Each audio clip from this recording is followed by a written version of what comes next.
안녕하세요.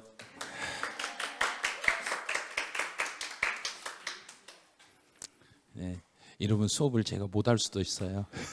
너무 부담스럽게 하시면. 네, 오늘은 이제 앞에 영어로 뭐라고 써졌는데 뭐 F 뭐라고 막 이렇게 써져 있어요. 이 말 듣는 순간 이거 보면은 아이고 끝날 때가 됐네 하고 느껴지실 거예요.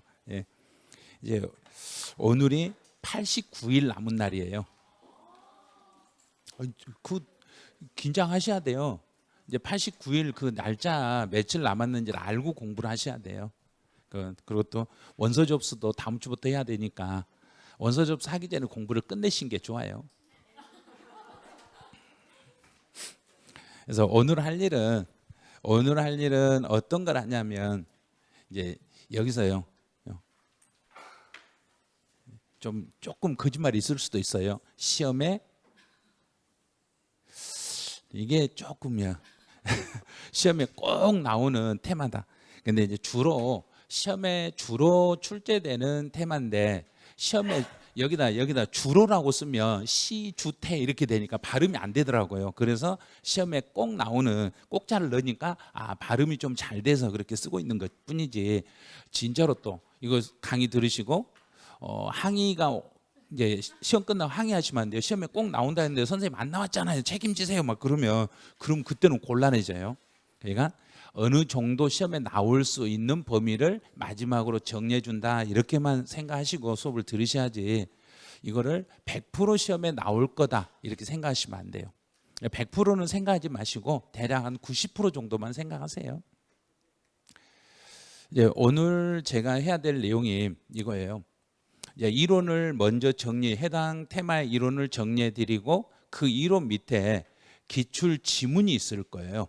이제 두 개를 동시에. 그래서 오늘은 수업을 이론 먼저 정리하고 기출 지문하고 해서 한 파트별로 두 번씩 설명을 해요.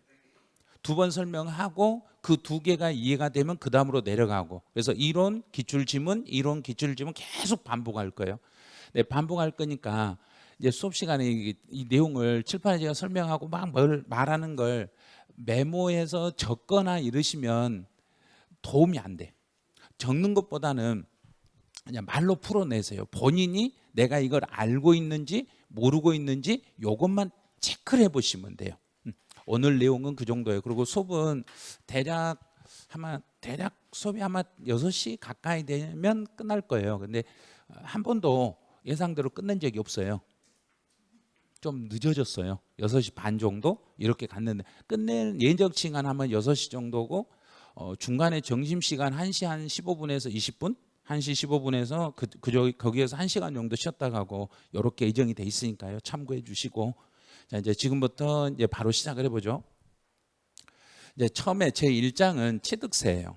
근데 여기에 왜 총론이 없어요? 이러신 분이 있더라고요. 총론은 우리 머릿속에 들어있어요. 총칙을 강의를 하면 오늘 하루 종일 해도 못해요.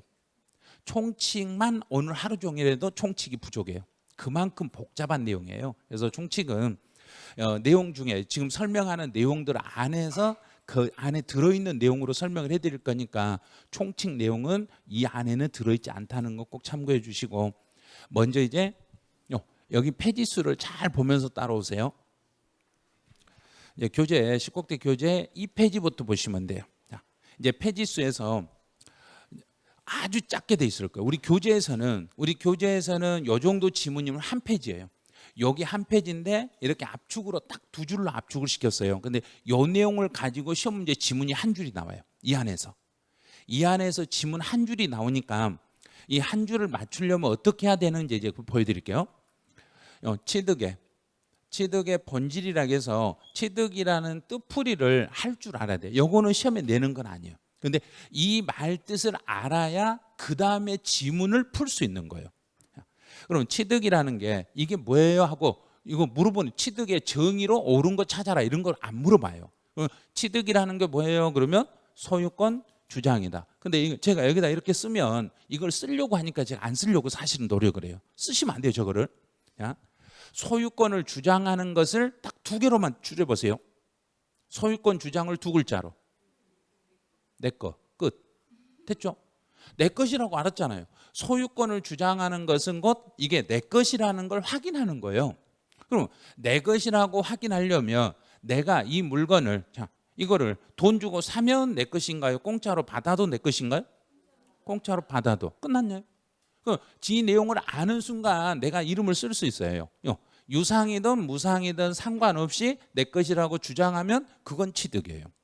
그다음 이 지금 교재에 제가 이름을 안 썼죠. 교재 이름 안 썼어요. 이름 안 썼으면 이건 남의 책인가요? 내 책인가요?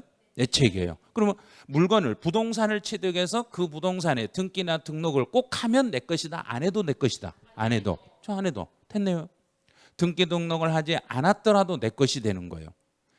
시험은 여기에서 출제가 되는 거예요. 계속 시험에 나오는 것은 그럼 이제 문장을 어떻게 만드냐면 올해 시험에 나오는 지문 중에 딱 하나 특이한 지문이 뭐였냐면 기존에는 부동산을 가지고 물어봤어요. 기존에는 부동산을 가지고 물어봤는데 올해는 광업권을 가지고 물어봤어요. 광업권. 어떤 식으로 문제를 물어보냐면 광업권법에 의한 등록을 하지 아니했을지라도 취득세 대상이 되나요? 이렇게 물어봤어요. 그러면 등기나 등록을 안 했더라도 취득세를 부과해야 되는가 안 해야 되는가? 해야죠. 왜? 법률로 등기가 되든 안 되든 이건 따지지 말라는 이야기예요.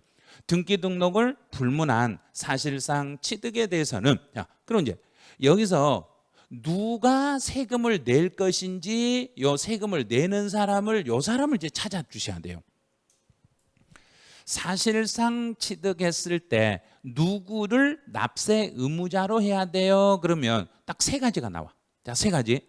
원시 취득, 승계 취득, 의제 취득 요 세 가지가 나오는데 원시와 의제 취득에는 누구를 납세 의무자로 해야 돼요? 그래야 되는 건?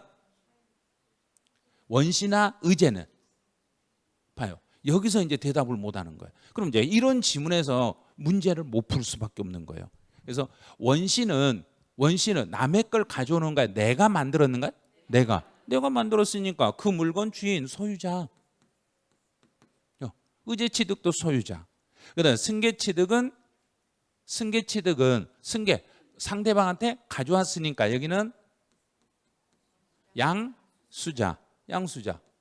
소유자 또는 양수인 또는 양수자를 납세 의무자로 하겠습니다. 이렇게 가는 거예요. 근데 이거를 예전에 한번 여기를 양도인이라고 낸 적은 있어. 근데 이걸 너무 쉽게 내버린 거예요. 그거는. 그럼 이제 여기 지문보다는 앞에 있는 등기 등록을 불문한 이 지문을 어떤 식으로 문제를 만들었는지 이제 보여드릴게요. 원문 통문 그대로. 부동산 등의 취득은 등기 등록을 하지 아니한 경우라도 등기가 안 돼 있을지라도 어떻게 취득하면 그랬는가? 사실상 취득하면 취득으로 보고 누구를 그러면 여기 안 써도 여기를 쓰지 않았더라도 밑에 지문에서 보여줬잖아요. 누구 또는 누구 그랬는가? 소유자 또는 양수인을 각각 취득자로 하겠습니다. 이렇게 되는 거예요. 그래서 될 수 있으면 안 쓰고 내가 풀어내는 게 제일 중요해요. 가장 중요한 건 등기 등록을 안 했더라도 그러면 이제 부동산에 대해서 민법에서 등기나 등록을 이행한 경우에 하나여 취득으로 본다. 그럼 그 지문은 틀렸다. 민법 등 법률 규정에서 등기가 되어 있어야만 취득으로 본다. 그럼 그건 틀린 거예요. 등기나 등록을 하지 않아도 각종 법률 규정에서 등기나 등록을 안 했더라도 사실상 취득만 하면 취득으로 보고 취득세를 부과합니다. 그럼 여기서 제일 중요한 건 바로 이 지문이에요. 이게 이제 시험에 나오는 통 지문은 밑에 있는 이 지문으로 19회부터 34회까지 계속 출제했네요. 근데 36회를 내년에 또 여기다 쓸 수도 있겠죠. 제가 또 나오면. 그러니까 이 지문 하나만 딱 알아버리면 한 줄은 맞출 수 있어요. 이제 두 번째로 취득의 유형으로 가보죠. 이 취득의 유형은 올해 어디서 나왔냐면 감정평가사 시험에서 부동산 학개론 지문에서 출제됐어요. 이제 2차에서 나온 게 아니라 1차 부동산 학개론. 왜 학개론 나오냐면 원시, 승계, 의제를 물어보는 건 요건 학설이에요. 학설이기 때문에 학개론에서 냈던 거예요. 그럼 이제 원시라는 것은 나부터, 승계는 누군가 가지고 있는 걸, 누군가 가지고 있는 걸 넘겨받으면 승계, 내가 내가 처음에 소유권을 시작하면 원시. 그럼 원시 취득에서 이제 여기서 시험에 나오는 건 이 부분을 물어보는 거예요. 여기는 시험 지문으로 주어지니까 요거는 필요가 없는 거예요. 그러면 토지나 건물을 원시로 취득했어요. 그럼 이제 생각을 할 때 토지를 원시로 취득했어요. 그러면 두 글자로 한번 만들어 보세요. 바다를 메꿔서 매립 또는 간척. 그러면 간척이나 매립은 요거는 원시 취득이라는 이야기예요.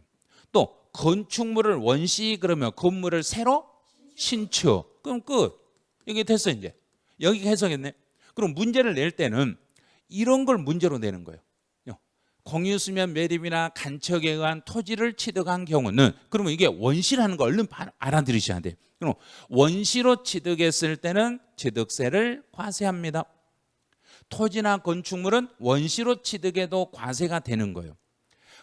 그다음에 이제 문제로 이제 출제위원들이 만드는 거 여기 차량이나 기계나 항공기나 선박 요 네 가지를 원시로 취득했을 때는 과세하지 않는다 이렇게 가는 거예요.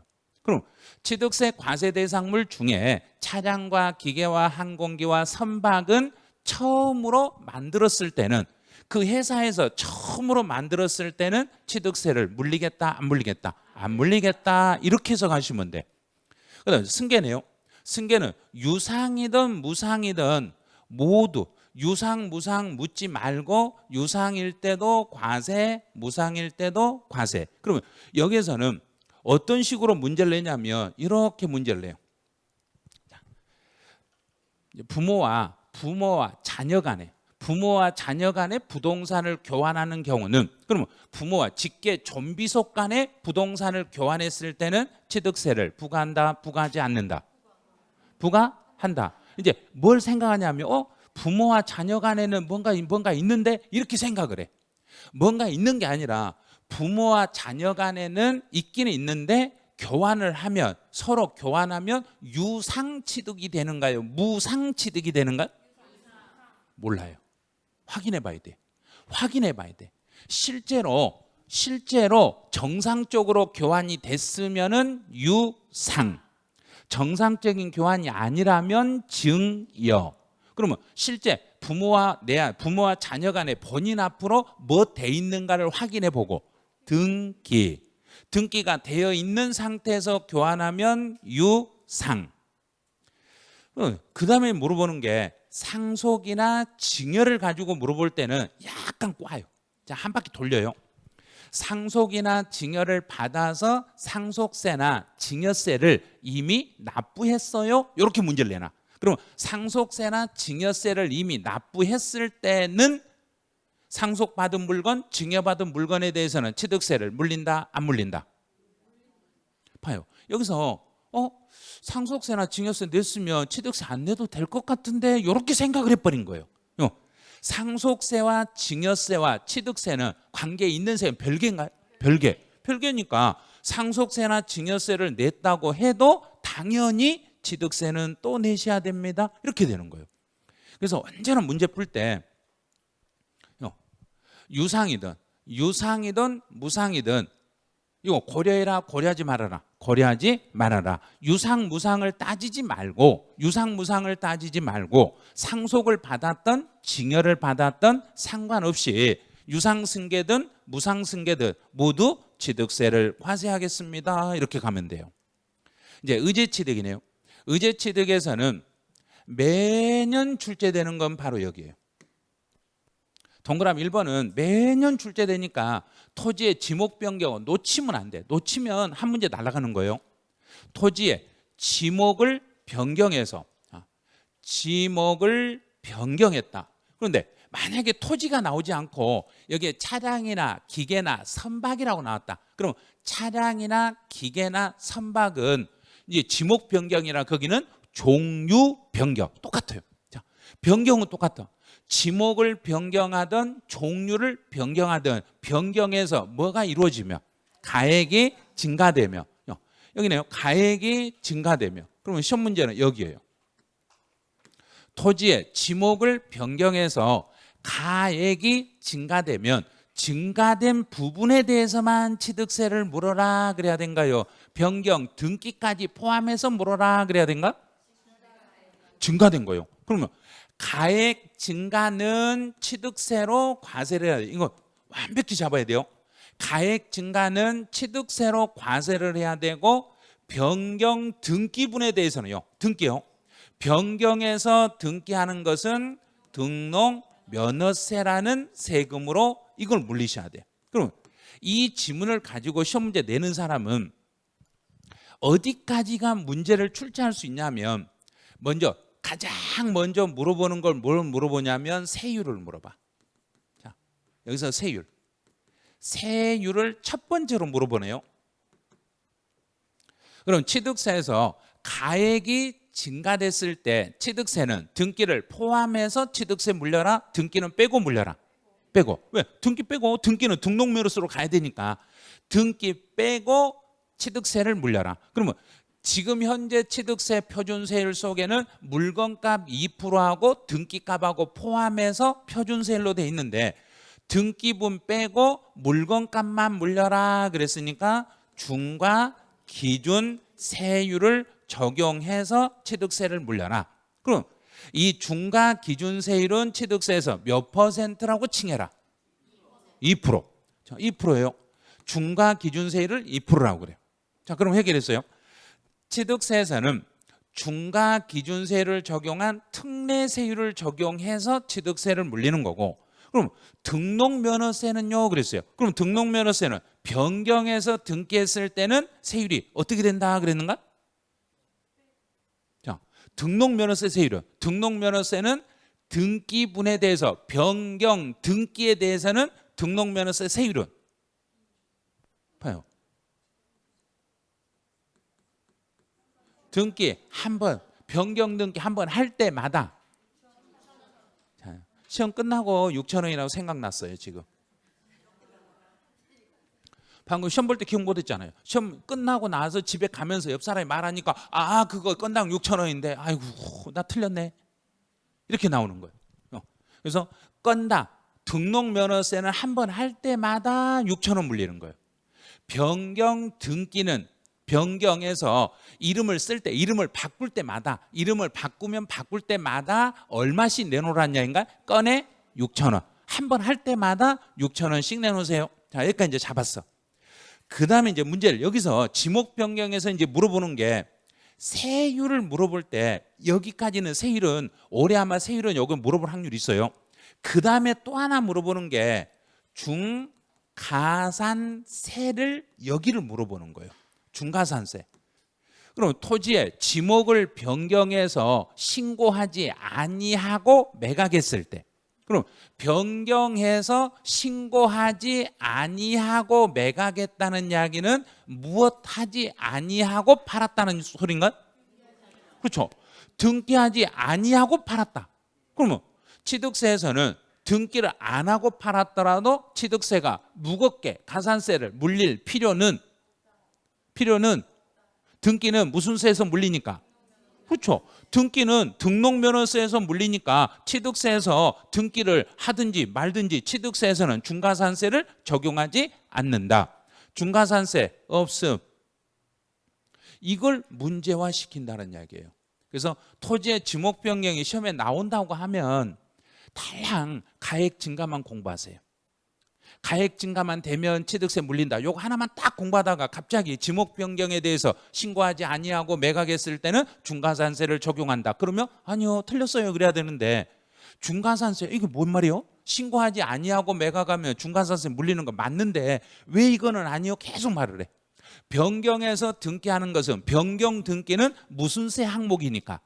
등록면허세 항목이니까 취득세에서는 등기를 안 했더라도 벌을 세게 준다, 못 준다? 못 준다. 이제 여기까지 딱 잡아놓으시면 지목 변경 완벽히 딱 잡혀버린 거예요. 자, 두 번째, 비상장법인의 주식을 취득하여 과점주주네요. 그럼 여기서는 이제 과점주주가 딱 뜨면 제일 먼저 과점주주는 퍼센트를 먼저 확인하세요. 과점주주는 지분이 얼마가 넘어야 되고 50%? 50% 초과. 요 단어를 먼저 생각하셔야 돼요. 50% 초과입니다. 그럼 50% 초과라는 이야기는 지분이 50%는 과점주주가 된다, 안 된다? 안 되는 거예요. 50%는 그러면 과점주주 아니에요. 그래서 과거에 25회 때 시험에서 50%인 주주를 이렇게 말했어요. 50%인 주주를 과점주주를 한다. 그럼 그 지문은 X. 틀렸죠? 50%를 초과한 주주를 과점주주라고 그래요. 그럼 이제 여기서 이제 단계에서 그 다음에 이제 문제를 내는 거 여기.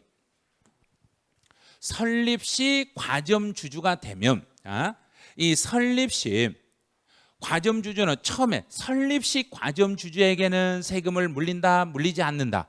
물리지 않는다. 그러면 설립 시 과점주주는 언제나요? 납세 의무 없음 이렇게 생각하시면 돼요. 그럼 설립 시는 여기만 딱 보면 돼요. 설립 시 끝에 가서 없다, 설립 시 없다, 설립 시 없다 이것만. 설립을 할 때 처음 회사를 시작할 때 과점주주가 되더라도 세금은 물리지 않는다. 그래서요. 과점주주가 되더라도 설립시는 뒤에가 뭐라고 되어 있는가? 제외. 이 말이 이 말 뜻이 설립시에 과점주주가 되더라도 납세 의무는 발생하지 않습니다. 그 말이에요. 그럼 설립일 이후에 과점주주가 됐을 때는 납세 의무가 발생한다, 발생 안 한다? 발생한다. 한다. 그러면 설립일 이후에 최초로 과점주주가 됐을 때는 얼마만큼 세금을 물어야 되고 지분 전부 또는 모두. 그다음에 만약에 설립일 이후에 이미 과점주주가 된 자의 지분이 변했을 때 그러면 이미 과점주주가 된 자의 지분이 증가되면 얼마만큼 세금 내는 거고 증가분만 내는 거고 또 설립일 이후에 다시 과점주주가 됐을 때는 얼마만큼 세금만 물면 되고 증가분만 내시면 됩니다. 이거는 뒤에서 한번 다시 설명을 한번 해드릴 거예요. 자, 그럼 이 내용들이 지금 배웠던 내용들을 가지고 이제 시험 출제된 지문을 볼게요. 지목을 변경했어요. 그럼 취득세에서 지목을 변경하면 이걸 취득으로 보는가 안 보는가를 따질 때는 뒤에 뭐가 따라 붙어야 되는가? 가액 증가. 이것만 따라 붙으면 돼. 왜냐하면 여기서는 취득으로 보냐 안 보냐를 물어봤으니까 가액이 증가되면 그때 가서 취득으로 보겠습니다. 그런데 문제 낼 때 가액 증가 여부에 관계없이 취득으로 본다 이렇게 낼 때도 있고 가액이 증가된 경우에도 취득이 아니다 이렇게 내는 경우도 있고 그래요. 그래서 문제 낼 때 이 관계를 잘 봐보세요. 여기서요. 지금 4년 여기 몇 년 지났는가? 7년 여기 5년? 그러면 이 지문은 거의 3, 4년 많이 4년 주기로 계속 문제를 출제하는데 이 지문은 교수들이 계속 내려고 하는 지문이에요.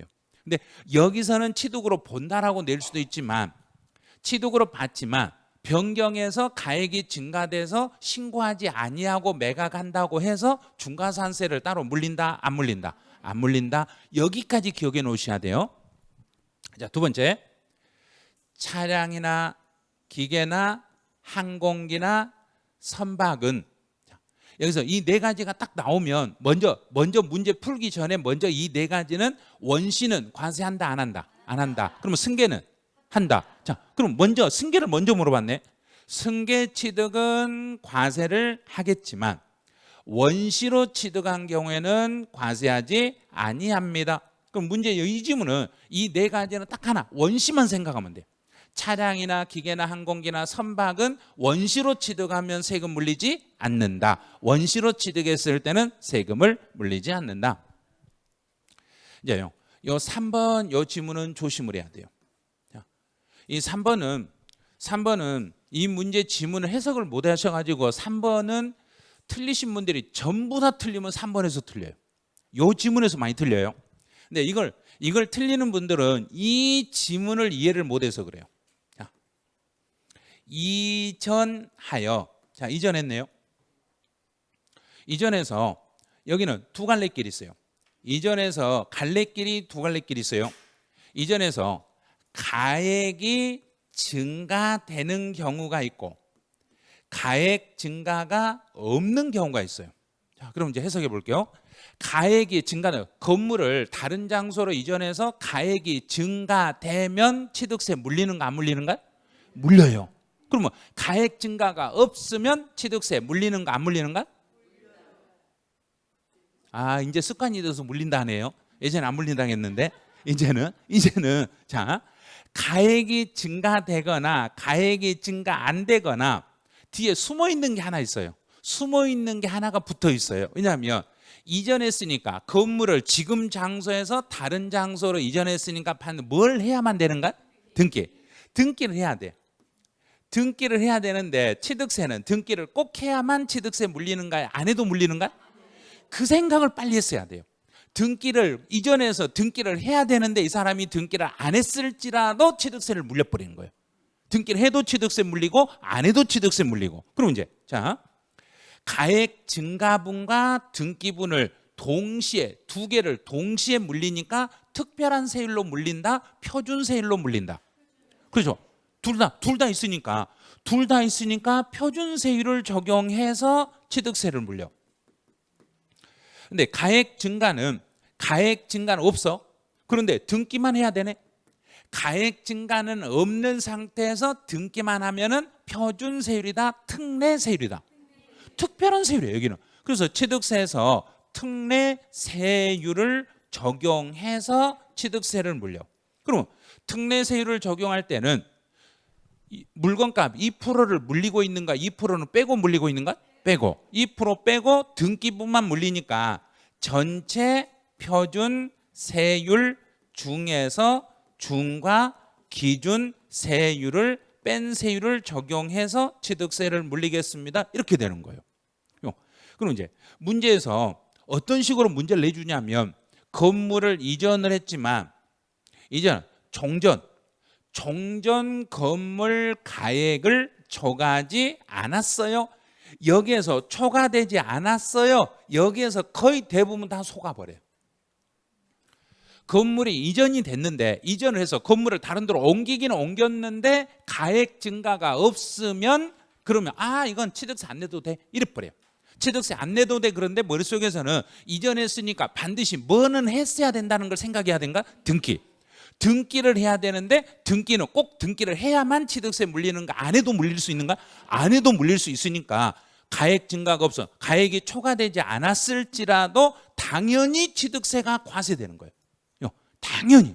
단 이 경우는 표준세율로 물린다, 특례세율로 물린다. 특례세율을 적용해서 표준세율에서 중과기준세율을 뺀 특례세율을 적용해서 취득세를 부과하겠습니다. 그럼 이제 문제 풀 때는 이제 요령. 이전. 건물의 이전이라고 딱 뜨면 중간에 있는 지금 읽지 말아버리고 이전 나오면 끝에 가서 과세 끝. 중간에 읽으면 함정이 걸릴 수 있으니까 건물을 이전했어요. 그럼 무조건 끝에 가서는 과세한다 이렇게 잡아버리시면 돼. 이래도 과세 저래도 과세니까 가액 증가가 있어도 과세 없어도 과세니까 그냥 무조건 과세예요. 그러면 되는 거예요. 이제 두 번째 파트로 이제 넘어가 보죠. 이제 취득세 납세 의무자로 가보죠. 취득세 납세 의무자는 시험에서는 지문이 길게 나와요. 상당히 길게 나와요. 지문 기는 거 다 필요 없어요. 자, 이제 납세 의무자는 취득세 납세 의무자는 이 사람 사실상 취득한 자예요. 자, 사실상이란 말은 앞에서 무엇과 무엇을 하지 않아도 등기나 등록을 하지 않아도 취득이라는 것 우리 취득의 의미를 뭐라 했는가? 소유권 주장. 그러면 실제로 등기나 등록을 하지 않았더라도 그 사람이 자기 거라고 주장하면 그 사람이 취득세를 내는 거예요. 이제 주체 구조부 나왔네. 주체 구조부 이외의자. 그럼 건물주가 아닌 다른 사람이 내 건물에다가 뭔가를 설치했더라도 앞에 주체 구조부라는 지문이 보이면 끝에 가서 주체 구조부 취득자를 납세 의무자로 이렇게 잡으시면 돼요. 그래서 중간에 지문 신경 쓰지 마시고 주체 구조부라는 단어만 보이면은 그냥 끝으로 가서 그 사람을 납세 의무자로 한다 이렇게 잡아버리시면 돼요. 자, 두 번째, 토지에 지목을 변경했을 때는 반드시 뒤에 뭐가 따라붙어야만 취득이니까 가액 증가. 가액이 증가되면 이 땅을 새 땅으로 새로 산 사람인가요? 그 땅 주인인가요? 땅 주인. 그럼 이건 의제 취득이니까 누구를 납세 의무자로 잡아라? 소유자. 그래서 여기는 소유자가 이렇게 나오는 거예요. 소유자, 변경 시점의 소유자. 그럼 이제 시험에 나오면 아마 올해 시험에 나오면 여기를 문제 지문으로 물어볼 거예요. 3년 전에도 냈지만 또 낼 거예요. 한번 다시 낼 거예요. 도시개발 사업의 시행으로 토지의 지목이 사실상 변경되고 뭐 앞에 환지 계획에 따라 공급한다. 이건 다 필요 없어요. 이 지문 보면 돼. 자, 여기 지문만 보시면 돼요. 환지라는 것은 내가 내 땅이 들어가고 내 땅을 다시 돌려받았다는 이야기예요. 그러면 다시 그 땅을 자기 땅을 돌려받은 사람은 사업한 사람이 받았는가 땅 주인이 받았는가? 땅 주인. 그럼 땅 주인 그러면 돼요. 그래서 땅 주인은 조합원이 되는 거예요. 조합원. 근데 채비지나 보류지나 요 말은 땅 주인들이 돈을 줘야 되는데 사업한 사람에게 돈을 줘야 되는데 돈을 못 주니까 내 땅 중에 일부를 띄워주는 거예요. 그러면 이 조합원이 요 사람이 자기 땅을 사업한 사람에게 요 땅을 띄워줘 버린 거예요. 공사비로 줘버린 거. 그러면 채비지나 보류지로 받아간 사람은 누구란 이야기인가? 사업 시행자. 그럼 사업 시행자가 세금 내는 거예요. 사업 시행자를 납세 의무자로 합니다. 그런데 문제를 낼 때는 이걸 뒤집어. 환지는 사업 시행자, 채비지나 보류지는 조합원 이렇게 문제를 살짝 뒤집어놔. 그러니까 이건 충분히 풀 수 있는 문제예요. 그다음 이제 바로 밑에 것은 지문이 너무 길어. 지문이 너무 긴데 여기서 상환, 토지 상환 채권으로 상환을 받았어요. 상환이라는 것은 다시 받았죠. 그러면 내가 주거 건물을 내 건물을 사업을 할 때 정비 사업을 할 때 내 건물이 들어가고 내 건물이 헐려버리고 내 건물을 헐고 거기다 새로 건물을 지어가지고 나한테 주네. 그럼 새로 건물을 지어서 주니까 그 주인이 건물을 새로 신축한 거랑 마찬가지예요. 신축했으니까 무슨 취득? 그래서 원시 취득이 되는 거예요. 이렇게. 근데 땅은 돌려받았더라도 새 땅을 받았는가 다른 땅을 받았는가? 다른 땅. 그러면 넘겨받았으니까 이거는 승계 취득이에요. 그럼 여기는 시험 문제 잘 안 내. 이거는 잘 안 내고 이 부분은 시험에 엄청 많이 내. 환지, 채비지, 보류지. 그 다음에 이제 문제 많이 내는 거 여기. 주택 구조부 여기하고 환지하고 채비지나 보류지 이 부분을 많이 출제하려고 그래요. 이제 외국인 소유의 물건을 여기서는 요 단어만 딱 보면 돼요. 외국인 소유의 물건. 중간에 있는 지문 필요 없어요. 중간에 있는 지문은 여기에 소유권을 이전받는 조건으로. 요게 소유권을 이전받는 조건이냐 이전받지 않는 조건이냐에 따라서 조건이 다르기는 해요. 근데 그런 거 우리 시험은 중요하지 않아요. 부동산 학개론에서 혹시 리스하고 관련된 거 배웠죠? 리스. 자, 그러면 자본 리스하고 운용 리스는 배웠는가요? 안 배웠죠? 봐요. 그걸 여기다 그걸 적용해서 설명해도 지금 설명하면 머리가 아파져. 그러니까 요거는 시험에 내는 게 아니니까 무시해버리고 지금 여기서는 요게 어떤 조건인가 묻는 게 아니라 세금을 누가 내냐를 물어보는 거예요. 그러니까 중간에 있는 조건은 묻는 게 아니에요. 물어보는 것은 오로지 세금은 누가 내냐 물어본 거예요. 그래서 누가 외국인 소유 물건을 우리나라로 수입해서 가지고 들어올 때 누구에게 세금 물린다? 수입한 사람에게 물리는 거예요. 그래서 그 수입하는 사람에게 물려. 그러면 수입하는 사람에게 물릴 때 여기서 잘 볼게요. 이 수입하는 사람에게 물릴 때 세율을 적용할 때 이제 세금. 자, 그럼 수입하는 사람이 세금을 낼 때 등기까지 포함해서 취득세를 물린다. 등기는 빼고 물린다. 이것도 알면 안 되는데 이렇게 많이 알면 안 돼요. 모른 척 해야 돼요. 등기는 빼고 등기를 빼고 중과 기준 세율을 적용해서 중과 기준 세율을 적용하는 거예요. 그럼 나중에 수입해가지고 수입한 사람이 세관에다가 중과 기준세를 내고 물건을 수입해서 우리나라로 가지고 들어와서 등록을 하려면 취득세를 다시 낸다? 취득세를 낼 수 없다? 낼 수 없다. 여기서 이미 취득세 물렸으니까. 이미 취득세 내버렸으니까 취득세를 물리지 못하니까 다시 무슨 세로 돌려서 받는다? 등록면허세. 올해 그 부분을 등록면허세에서 출제할 거란 이야기예요. 그래서 요 지문을 이런 지문이 딱 나오면 이건 취득세하고 등록면허세하고 연관관계를 빨리 파악을 해 놓으셔야 돼요. 외국인 소유의 물건을 우리나라로 가지고 들어올 때 수입하는 사람에게 세관에서 중과 기준세율로 취득세, 특례세율로 물리고 나중에 등기를 하려고 할 때 그 등기분에 대해서는 등록면허세로 물리겠는데 이렇게 특례세율을 적용하는 것은 무슨 취득에 한해서만 이렇게 적용해라 그랬던가? 연부취득에 한해서만 이걸 적용해라 그랬어요. 그래서 가로에 혹시 연부취득이 아니에요 그러면 특례세율을 적용하시면 안 돼요. 연부취득에 한정하여 특례세율을 적용하겠습니다. 이제 상속 나왔네요. 자, 상속. 전번주 토요일 날 이 상속하고 관련된 것은 경찰 간부 시험에서 정답으로 출제했어요. 자, 이 부분을 자, 이틀 전에 시험에 출제됐어요. 상속을 받았으면 자, 납세 의무자는 누구예요? 그러면 죽은 사람이 나와서 내겠는가요? 살아있는 사람이 내겠는가? 살아있는 사람이니까 이름을 누구라 붙이고? 상속인. 살아있으니까 상속인이에요. 만약에 여기다 이제 죽으면 앞에다 뭘 붙이면 된가? 피 흘리고 죽었으니까 피상속인. 죽었으면 피, 살아있으면 상속인. 그런데 시험은 상속인 중에서 그 중에서 상속인 중에서 누구에게 취득세를 물린다? 그래요. 여기서는 각자예요. 상속인 각자에게 물리는 거예요. 이렇게 물리는 거예요. 여기를 조심하세요. 상속인 각자. 상속인 각자에게 물리는데 그러면 이 상속인 각자는 서로 간에는 연대 납세 의무가 없다, 있다? 있다. 연대 납세 의무가 있습니다. 그러면 이 상속인 각자에게 정부가 고지서를 발부할 때 상속인 각자에게 정부가 고지서를 발급할 때는 대표자에게 발부한다, 모두에게 발부한다? 자, 대표자다, 모두다? 모두. 이것도 이틀 전에 시험 문제로 출제됐네요. 연대 납세 의무자에게 납세 고지, 세금하고 관련된 고지서, 중요한 서류는 모두에게 각각 발송하게 돼 있습니다. 조합원용으로 자, 여기서는 2단을 봐야 돼요. 조합원용으로 취득했어요.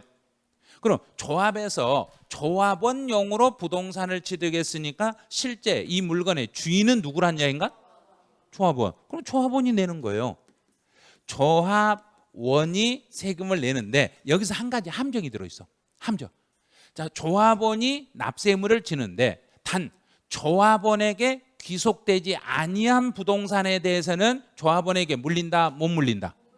못 물린다. 조합원에게 귀속되지 아니한 부동산은 제외하고 그 지문을 기억해 내셔야 돼요. 자, 이제 찾아볼게요. 기출지문제 시험 문제 나왔던 게 주체구조부라는 요 단어가 보이면 중간 절대 읽으면 안 돼요. 주체구조부 나오면 끝에 가서 누구를 납세의무자로 잡는다. 주체구조부 취득자. 자, 주체구조부 취득자라고 딱 해야 되는데 이제 여기서 헷갈리기 시작한 게 뭘 헷갈리냐면 이 단어를 함께라는 단어를 의미를 부여해버리면 문제를 틀려버려요. 여기서 함께라는 것은 설비하는 사람하고 주체구조부 나하고 너하고 함께라는 이야기인가요? 너는 아닌가요? 너는 아니에요. 여기서 사람을 말하는 거 아니에요. 여기서 주체구조부 취득자가 함께 취득했다. 그러면 여기서 이 함께라는 것은 본체하고 플러스 설비요. 이 설비를 본체 주인이 설비를 안 했더라도 본체하고 설비를 묶어서 두 개를 묶어서 누가 취득한 걸로 봐라. 주체구조부 취득자. 그래서 함께라는 말에는 의미를 절대 부여하시면 안 돼요. 그냥 단순히 주체구조부 나오면 그냥 세금은 누구에게 물린다? 주체구조부 취득자. 그런데 혹시 앞에가 주체구조부라고 나왔는데 여기는 설비한 사람, 가설한 자 그러면 그 지문은 틀렸다 이렇게 하시면 돼요.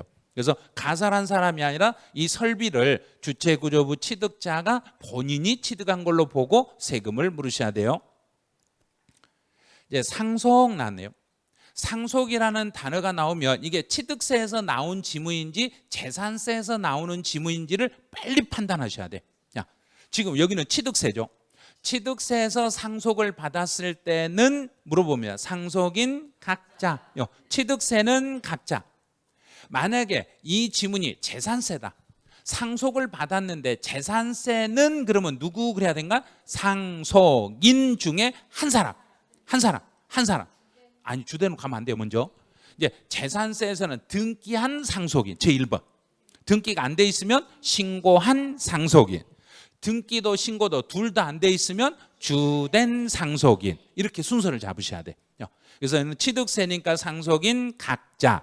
그런데 이 상속인 공동 상속인 간에는 서로 간에는 연대하여 납부할 의무가 끝에 지문 있다. 요 단어요. 연대 납세 의무 없다. 이렇게 나와. 그런데 이번 시험에서는 연대 납세 의무하고 관련된 지문 아마 소득세에서 나올 거예요. 소득세에서 내가 예를 들어서 이 건물을 공동으로 소유하다. 공동으로 소유한 부동산을 양도했을 때는 그 공동 소유자 간에는 연대 납세 의무가 있다, 없다? 없어요. 그게 전번주 토요일 날 경찰 간부 시험에서 정답으로 출제했어요. 연대 납세 의무 있다라고 문제를 출제해 놨어요. 그래서 상속인 각자는 연대하여 납부할 책임이 있다. 이런 식으로 여기는 취득세에서는 연대 책임이 있어요. 이제 조합원용으로 취득했을 때는 지문을 잘 봐야 돼요. 조합이라고 나올 때가 있으니까 조합이 아니라 조합원이 취득한 걸로 보고, 그 다음에 이제 단서요. 조합원에게 귀속되지 아니한 부동산은 제외한다요. 조합원에게 귀속되지 아니한 부동산은 제외해요. 자, 여기를 제외를 포함이라고 쓰는 경우가 있어요. 이 경우에 조합원에게 귀속되지 아니한 부동산을 포함하여 조합원이 취득한 걸로 본다. 이렇게 나오면 틀린 거예요. 조합원에게 귀속되지 아니한 부동산은 제외합니다. 이 말은 세법의 논리가 공부상과 사실이 달랐을 때는 누구를 납세의무자로 잡아라. 사실상 취득자.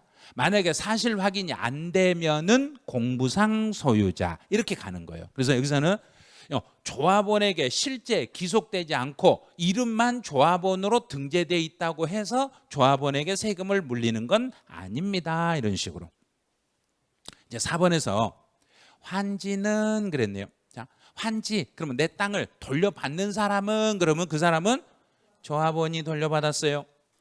채비지나 보류지는 누가 가져갔어요? 그래야 되는가? 사업 시행자가 가져갔어요. 자, 34회 때 처음으로 출제했죠. 왜? 그때 신설됐으니까. 신설돼서 출제했던 지문이에요. 이게 신설돼서 출제했던 지문이에요. 그러면 한 번 정도 다시 한번 거론할 수 있는 지문이네요. 네, 동그라미 5번 지문은, 이 지문은 올해 공인회계사 시험부터 공무원 시험까지 세 군데에서 시험에 출제됐어요. 이 지문은 우리 시험에서는 한 번도 나온 적이 없어요. 우리 시험에서는 한 번도 나온 적이 없는데 이 지문을 출제한, 이것도 똑같아. 자, 공부상의 소유자와 사실상 소유자가 서로 달랐을 때는 누구를 납세의무자로 해라? 사실상 소유자. 그걸 아냐고 물어보는 거예요. 운수업체 명의로 등록이 되어 있어. 그럼 공부상, 서류상에는 운수업체 명의로 등록이 되어 있는데 실제 차량의 대금을 지급한 자가 따로 있는 게 입증이 됐네. 그러면 지금 등재돼 있는 것은 누구 앞으로 등재돼 있는가? 운수회사, 회사 앞으로 등록이 돼 있는데 그 차량의 주인은 따로 있다, 따로 없다? 따로 있다. 따로 있으니까 세금은 누가 낸다? 실제 주인이. 취득 대금을 실제로 지급한 자. 자, 취득 대금을 실제로 지급한 자를 우리는 이름을 누구라고 하는가요? 사실상 소유자. 그런데 그렇게 시험 문제 출제하지 않아요.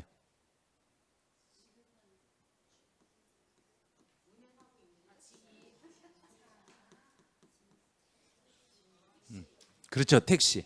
네, 그렇죠. 영업용 택시. 내가 택시를 사가지고 회사로 들어가면 회사 명의로 돼 있지만 실제로 주인들이, 오너가 따로 있어. 따로 있으니까 그 따로 있는 실제 주인에게 세금, 지입차주를 납세의무자로 하겠습니다. 근데 문제에서는 지입차주라고 이렇게 문제 내지 않아요. 이렇게 내지 않고 실제로 대금을 지급한 그 사람에게 세금을 물리겠습니다. 그래서 운수업체 명의로 물린다 그러면 안 돼요. 운수업체 명의가 아니라 실제 대금을 지급한 그 사람을 납세 의무자로 하겠습니다. 이제 양가로 2번이네요. 이제 배우자나 직계 좀비 속의 부동산. 이제 여기에서는 배우자나 직계 좀비 속이라는 요 명칭이 세법에서 취득세든 양도소득세든 배우자나 직계, 존비속 간의 거래가 나오면 반드시 대금 지급 여부를 확인한다. 요 생각을 꼭 하세요. 배우자, 부부 간에 거래하거나 부모와 자녀 간에 거래할 때는 그냥 무조건 오케이다, 확인하고 오케이다, 확인하고 무조건 확인 들어간다고 생각하세요. 배우자나 직계, 존비속 간의 거래는 확인한다. 그럼 처음에는 부부 간에 거래하거나 부모와 자녀 간에 거래하면 정부가 인정하겠다? 이거 인정 안 하려고 하겠다. 인정 안 하려고 그래. 자, 인정 안 하려고 하네. 배우자나 직계, 존비속의 부동산을 취득하는 경우는 그건 뭘로 본다? 증여. 그러면 거짓말한다고 보는 거예요. 내가 돈 주고 내 배우자 부동산 샀어. 그러면 거짓말하지 마. 네가 돈 안 줬잖아. 돈 안 줬으면 왜 줬다고 거짓말 뻥쳐. 막 이렇게. 아니 나 진짜 돈 줬다고. 그랬더니 너 잠깐 기다려봐. 내가 확인해 볼게. 자, 내가 확인해 볼게 이 말은 네가 입증해라 이 말인가요? 우리가 정부에서 우리가 확인할게 이 말인가? 우리가 정부가 확인할게. 객관적으로 대가가 입증이 되면, 자, 입증이 되면 그때 가서 뭘로 보겠다? 유상. 그때 가서 유상으로 보겠습니다 이 말이에요. 그럼 반대로 돌려볼게요. 정부가 확인했더니 입증이 안 됐어. 입증이 안 되면 뭘 본다? 증여. 배우자나 직계, 존비속 간에는 반드시 이 대가를 확인하는 거예요. 확인해서 확인되면 유상, 안 되면 증여. 자, 이제 확인된 거 보죠. 공매나 경매를 통해서 취득했으면 국가기관을 통해서 거래했으니까 확인됐다 안 됐다? 됐다. 됐으면 유상. 파산 선고 이것도 국가기관이네. 법원이니까 확인됐으면 유상. 이제 시험 문제는 주로 이제 시험에 나오는 것은 요 세 개거든요. 요 세 개를 가지고 문제를 출제하는데 이제 출제위원들이 1번, 2번, 3번 셋 중에 하나를 골라서 내요. 셋 중에 하나. 근데 이 중에서 제일 많이 틀리시는 게 여기예요. 자, 교환. 그럼 내 부동산하고 내 부모의 부동산을, 부모와 자녀 간의 부동산을 교환했으면 대가 입증됐다 안 됐다? 몰라요. 됐는지 안 어떻게 알아요? 정부가 확인해봐야죠. 그러면 내가 가지고 있는 부동산인데 남의 걸 내 것이라고 뻥쳐가지고 바꿔버릴 수도 있잖아요. 그러니까 반드시 내 자녀 앞으로 뭐 돼 있는 부동산과, 그렇죠, 꼭 확인할 거예요. 여기 요거 등기가 되어 있으며 국가기관에서 그 사람 거라고 인정을 했잖아요. 국가기관에서 이 부동산을 자기 거라고 인정을 했으니까 인정받은 내 부동산하고 인정받은 부모의 부동산을 서로 맞바꿨으니까 국가기관에서 확인 가능하다 불가능하다?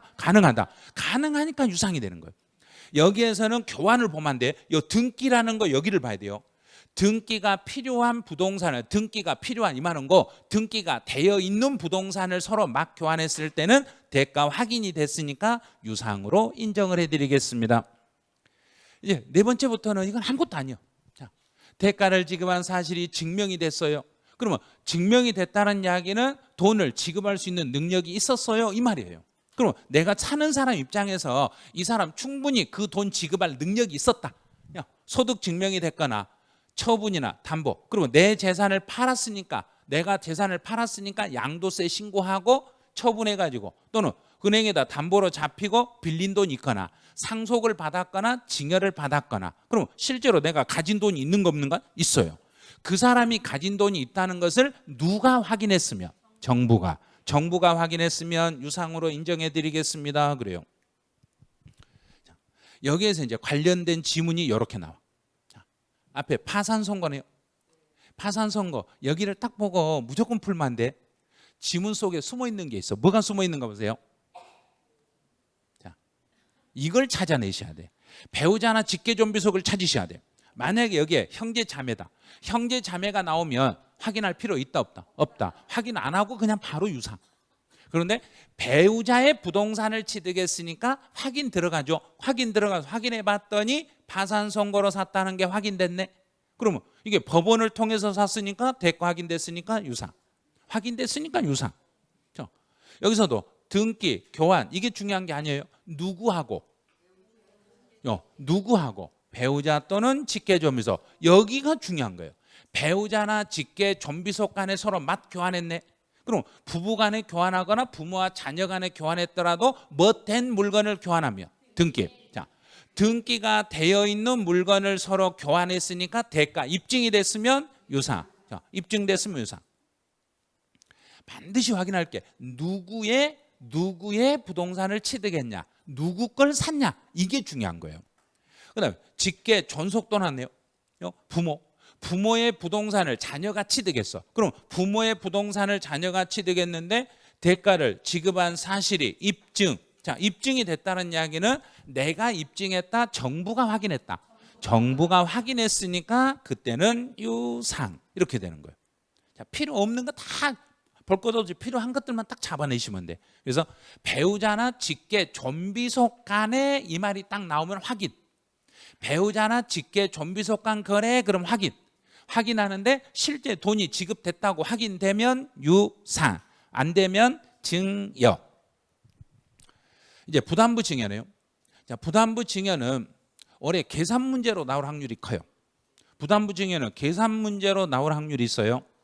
양도소득세에서 계산 문제로 나올 수 있으니까 부담부 증여는 계산 문제 연습을 좀 해주신 게 좋아요. 이 부담부 증여 자체는 일부는 양도, 일부는 증여. 자, 그럼 채무를 인수했어요. 아무 말 없이 채무를 인수했어요. 그럼 누구의 채무를 인수했어요? 그랬더니 배우자나 직계존비속이 아니에요. 배우자나 직계존비속이 아닌 사람의 채무를 인수하면 확인 들어간다, 확인 안 들어간다? 안 들어간다. 그냥 확인 들어갈 필요 없이 그냥 유상으로 봐줘요. 그런데 배우자나 직계존비속의 채무를 인수했다 하면 이거 확인해야 된다, 안 해야 된다? 해야 된다. 그래서 원칙은 증여. 확인되면 유상. 근데 채무 인수 이외 나머지는 증여. 이제 부담부 증여도 배우자나 직계존비속의 채무를 인수했을 때만 주의하시면 돼요. 그래서 문제 지문을 볼 때 이 지문을 꼭 확인하셔야 돼요. 배우자나 직계존비속인가 아닌가를 반드시 확인하셔야 돼요. 배우자나 직계존비속이 아니에요. 아니라겠으니까 확인할 필요 있다, 없다? 없다. 확인할 필요가 없다. 확인할 필요 없으니까 상대방의 채무를 인수했으면 바로 유상. 확인할 필요 없이 유상. 그런데 여기가 배우자나 직계존비속 간 거래예요. 그러면 채무를 인수했어요. 그러면 바로 유상이다. 확인해서 확인되면 유상이다. 확인되면 그때 가서 유상이고, 배우자나 직계존비속이었을 때는 확인 안 되면 증여. 이렇게 관계가 잡아주시면 돼요. 이제 상속으로 가보죠. 상속받은 재산을 다시 협의해서 재분할했네. 그럼 이 부분을 협의 재분할을 먼저 생각하죠. 협의. 자, 상속 재산의 협의 재분할. 그럼 이미 분할은 됐다, 안 됐다? 됐다. 분할된 후에 다시 재분할한 거예요. 다시 재분할했으니까 이제는 사망자의 재산을 나눈다는 이야기인가, 상속인의 재산을 나누겠다는 이야기인가? 자, 여기서 재분할이라는 것은 상속인의 재산을 분할하겠습니다, 이 말이에요. 그러면 상속인의 재산을 분할한다는 이야기는 상속인의 재산을 분할했으니까 살아있는 사람의 재산인가요? 죽은 사람의 재산인가요? 살아있는 사람의 재산이라는 얘기예요. 그러면 살아있는 사람이 살아있는 사람에게 재산을 넘기는 걸 상속이라고 해라, 증여라고 해라? 증여. 자, 그럼 증여. 당초 지분을 초과하는 경우는, 원칙은 무슨 취득으로 봐라? 증여 취득. 증여 취득이란 이야기예요. 증여로 취득해서 증여 취득으로 봐서 취득세를 다시 물으셔야 돼. 취득세를 다시 내야 돼. 그러면 취득세를 다시 내라가면 그 지분이 초과된 그 상속인은 세금을 더 내라 하면, 네 알겠어요, 제가요 기분 좋게 세금 내가 증여받고 공짜로 받았으니까 세금 오늘 갖다 낼게요, 그러겠는가요? 내가 왜 내? 그런가요? 내가 왜 세금을 내냐고. 이게 상속 재산을 다시 나누는 건데 왜 세금을 또 내놔가냐고 이렇게 따져. 막 따져. 그러면 이제 제일 황당한 사람은 누군가요? 공무원이 황당하는 거예요. 아니 공짜로 받았으니까 당연히 세금 내셔야 되는데 왜 그러신가요? 그래요. 아니 이걸 상속 재산을 우리가 앞에서 상속 분배를 잘못해가지고 상속 재산을 다시 나눈 거라고. 다시 나눈 건데 왜 다시 나눴다는 세금을 또 내냐고. 그럼 등기하지 마시든지. 등기를 안 하고 나눠야지. 왜 등기를 하셨어요? 그러면 아니 등기를 했더라도 다시 나눌 수 있잖아요. 아니 그거 참 아니 이거 법은 그렇게 아니에요. 법에 나와 있는 이제 규정을 알려드릴게요. 그래요. 자, 상속 개시일이 속하는 달의 말일부터 몇 개월 이내? 6개월 이내. 자, 이 말은 곧 신고 기한 내에 이 말이에요. 자, 신고 기한. 상속을 받으면 언제나 달의 말일부터 6개월 안에 상속분에 대한 취득세 신고를 하셔야 돼요. 그러면 신고 기한 내에 다시 협의해서 분할하시고 6개월 안에 등기까지 정정을 하셔야 돼요. 그러면 6개월 안에만 다시 바꾸시면 초과되더라도요. 당초 지분을 초과했더라도 그때는 세금을 물리겠다 안 물리겠다? 몇 개월 안에만 바꾸시면 6개월. 자, 6개월 안에 재분할만 해야 된가요? 등기도 바꿔야 된가? 등기도 바꾸셔야 됩니다. 등기도 깔끔하게 바꾸셔야 됩니다. 그런데 6개월이 지나서 등기했네. 6개월이 지나서 분할했네. 6개월이 지나서 분할하시고 6개월이 지나서 등기하면 6개월 전에 분할했지만 등기는 6개월이 지나서 등기해버리면 이건 세금 안 물린다? 물린다. 그래서 이 부분은 증여 취득으로 봐서 초과된 부분은 과세를 하셔야 됩니다. 아니 그러면 빨리 알려주지 왜 이제서 알려줬어요? 법에 있잖아요. 법에 있는데 왜 모르셨어요? 그래요. 그럼 법은 누구나 알아야 된가요? 몰라도 된가요? 알아야 돼. 그래서 법을 모르면 뭘로 떼우르신다? 돈으로 떼우른다. 이제 세법을 모르면 돈으로 떼우르셔야 돼. 그래서 나중에 일하실 때 보면 세법이 진짜 그리울 거예요. 예, 그렇죠. 그래서 일하다 보면은 급하면 저한테 막 밤중에도 전화해요. 밤중에 연락 와요. 어떻게 연락 오냐면 밤에 12시 넘었는데도 막 전화 오는 사람 있어요. 울고불고 하면서 선생님 세금이요 몇 천만 원 막 나오고 억 단위가 막 이렇게 나오는데 어떻게 해결할 수 있는 방법 없어요? 그러면 한참 들어보고는 끝에 가서 네 없어요. 근데 제가 없어요 그러면 그거는 결론이 이제 될 수 있는 방법이 없다는 소리예요. 그런데 있었을 때는 제 멘트가 좀 달라져요. 그러면 내일 오전에 다시 한번 연락해 보시죠. 그러면 오늘 그냥 마음 편하게 계시고 날 새면 다시 한번 연락해 봐라. 그러면 방법 알려줄 테니까 이 소리인데 그게 계속 막 그러니까 어떻게 하면 되냐고 막 계속 물어봐. 아니 지금 안 된다니까요. 예? 이런 과정들을 법에 있는 걸 최대한 법대로 풀어가지고 법에서 이길 수 있는 걸 찾아내셔야 돼요. 그럼 판례라는 사례를 다 뒤져보고 그 중에 유사 판례를 찾으셔야 돼요. 그걸 찾아가지고 그걸 가지고 내밀고 이 방법도 있지 않냐. 그래서 그걸 내밀면서 나도 좀 봐주라. 여기에 맞게 나도 좀 봐주라고 우기셔야 돼요. 그럼 이제 여기서 6개월이 지나버렸어. 자, 6개월이 지났는데 다시 찾아보니까 여기 있네. 상속회복 청구서. 혹시 그 지분 늘어난 게 소송해서 내 지분을 소송해서 돌려받은 거예요 하고 물어봤더니 예, 내가 상속인 중에 한 사람이 내 지분을 자기 앞으로 등기해가지고 자기 앞으로 가져간 걸 내가 소송에 찾아왔어요. 그래요? 그럼 6개월 넘어도 돼요. 그거는 가능해. 그래서 소송, 상속회복 청구소에 의해서 법원에서 판결을 받아가지고 당초 지분이 초과했더라도 이거는 세금 낼 필요는 없습니다. 자, 이 경우는 6개월 안에 해야 된다, 넘어도 된다. 그렇죠. 6개월이 넘어도 상관없습니다. 그 다음에 또 하나가 혹시 앞에서 등기를 하셨던데 이 등기가 상속인들이 협의해서 등기한 거 맞아요? 그랬더니 아니요 우리는 몰라요. 그럼 누가 했어요? 그랬더니 우리 지금 상속인들은 우리한테 돈 받을 사람이 우리 대신해서 등기해버린 거예요. 그럼 채권자네요? 채권자가 대신 등기했네요. 채권자들이 대신 등기했으니까 상속인들은 처음부터 등기를 했는가 안 했는가? 안 했죠. 상속인들은 등기를 안 했으니까 상속 지분이 초과된 게 없더란 이야기예요. 없으니까 채권자 대위 등기, 채권자가 대신 등기하고 나중에 상속인들이 지분 정리를 하다 보니까 지분이 바뀌더라도 이 경우는 세금 낼 게 없습니다. 그럼 세금 낼 수 있는 거 딱 하나. 본인들이 등기해 놓은 것을 6개월이 지나서 다시 재분할하고 6개월이 지나서 등기까지 정정을 하면 그때는 취득세 안 나온다. 새로 나온다. 새로 뭐 한 것만 나온다. 당초 지분을 초과한 부분에 대해서는 증여취득으로 봐서 세금이 다시 나옵니다. 자, 그러면 이 지문까지 한번 가보죠.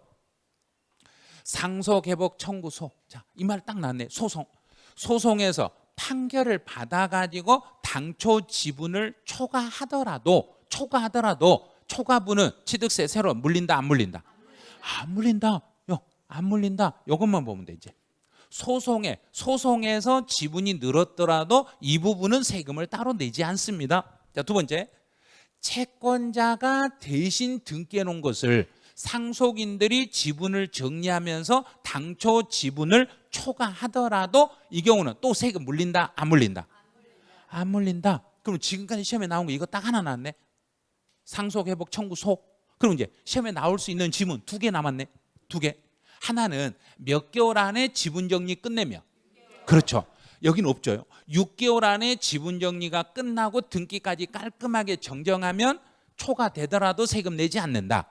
그다음에 채권자가 상속인들을 대신해서 등기해 놓은 것을 상속인들이 지분 정리하면서 지분이 초과되더라도 추가로 세금은 물린다 안 물린다? 안 물린다. 자, 그럼 이제 취득세 납세 의무자에서 나올 수 있는 어려운 문제까지 싹 정리 끝났어.